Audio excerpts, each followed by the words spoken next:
beesha Cabdiraxmaan Harti kaska qabay oo kamid bilaha degmada Puntland ayaa shir ay ku yeesheen magaalada Garowe waxa ka soo qayb galay nabadoono odayaal waxgarad cuqaal dhalinyaro aqoon-yahano iyo ganacsatada beesha shirkaas oo ay fariin ugu diriyeen madaxweynaha dawladda Puntland Saciid Cabdullaahi Deni ayaa beesha waxa ay sheegeen in wax matalada ay isku lahayn baarlamaanka Puntland ka dawladda federaalka Soomaaliya labada gole aqalka sare iyo aqalka hoose waxaana ay codsadeen inay matalada ay ku yeeshaan kuraasta aqalka sare ee dawladda federaalka Soomaaliya aysan cidna kula tartamin kursi kamid ah aqalka sare ee dawladda federaalka Soomaaliya ee Puntland ka soo gala oo ay kol hore ka baaqsadeen tartankiisa maadaama beeshu aysan wax matalada ay isku lahayn baarlamaanka Puntland nabadoonadii dhalinyaradii iyo waxgaradkii ka soo qayb galay kulankaasi ayaa madaxweynaha Puntland Saciid Cabdullaahi Deni fariin u diray Puntland waxaynu u wada leenahay inay dhamaan dib iyo dheef wadaagno la wada lahaado haday noqoto matalaadii in qola ka maqnaato dheebtiina ay lahaato waxay noqonaysaa labadii nin ee walaalaha ahaa ee wada lahaa halka sac oo midkii weynaayay warnimo sac inoo kala qaybi adigu qaybtaas hore qaado oo quruxda badan anna qaybta dambeysay qaybta dambe waxa ku yaala andadii caanaha laga lisaayay iyo sacu markuu dhalo ilmuhu meeshu ka dhalanayay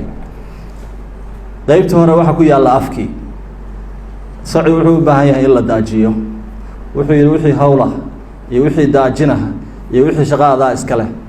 laakiin markay nafci noqoto candadiina ana iska leh ilmaha dhashan ana iska leh waxaan leenahay marka yeesa Puntland saayna ka noqon waxa ayaan daraa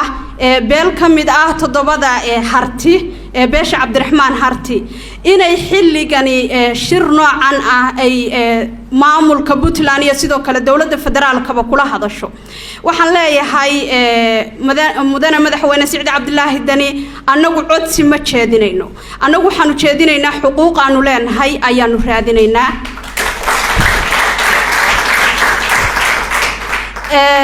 in Puntland ay beeshu ku leedahay xuquuqdaas iyo in aysan ku lahayn adiga lagaaga fadhiya hadii ay jawaabtaadu noqoto beeshu xaq bay ku leedahay maadaama ay meel walba ku jirto dhalinyarada dalka u dhimanaysana ay kaalinta hore kaga jirto hadii jawaabtaadu mudane madaxweyne ay noqoto way nala wadaagaan Puntland xuquuq bayna ku leeyihiin waxaanu ku leenahay dhan walba ka muuji fariinta aan dirayaa waxay tahay maantay waxaan u maleynayaa beeluhu xuquuqdoodii in badan baa haysata qayb ka midihi waxay tabanayaan in wax ka maqan yihiin beelahaas tabanaya inay wax ka maqan yihiin baanu ka mid nahay haddaanu nahay beesha Cabdiraxmaan Harti kaska qabe marka waxaan xoojinayaa oo mudane madaxweyne Saciid Cabdullaahi Deni iyo golayaasha kale dawladda ku xoojinayaa war dadka qatan oo waxa weeye ma garanaysaa beelaha aan lahayn matalaada aqalka sare ayaa loogu imaan waxaan noo ogolaaday in aan annaga kaligayaga aanu tartan galayno Cabdiweli hadduu ogolaaday isla maalintii shaqadu bilaabanaysay ayaa waxaa la soo dhajiyay annaga iyo qolo kale inaan tartamayno beeshu waa ka shirta istiqaalay geysata waxay tiri annagu haddaanan kaliya tartamayn cid la tartamayno إلهي أيضا قرآنك يدعى الله نو أقبله